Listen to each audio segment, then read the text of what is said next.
आता बघा दिवसभरातील मोठ्या राजकीय टॉप 9 बातम्या।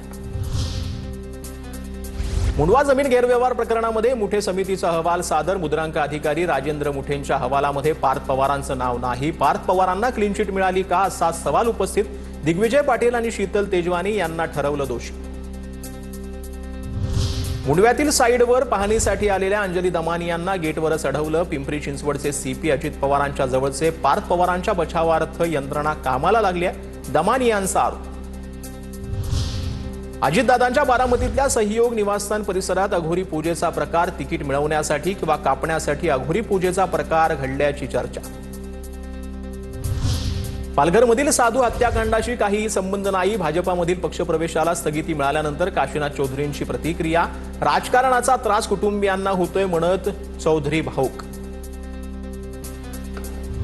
मांजरे किल्ला दारू पार्टी प्रकरणी तात्काळ चौकशी करून कठोर कारवाई करा, वर्षा गायकवाडांचं मुख्यमंत्री फडणवीसांना पत्र।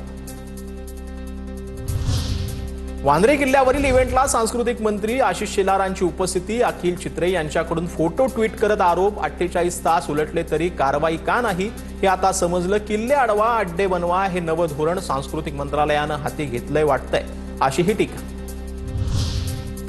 वांद्र्यातील संगीत कार्यक्रमाला नियम डावललेले असतील तर कारवाई होणार, आशिष शेलारांची प्रतिक्रिया। कार्यक्रमात मद्य विक्री झाली का याचा तपास केला जाईल। मुख्यमंत्री फडणवीसांनी देखील चौकशीचे आदेश दिलेत, शेलारांची माहिती।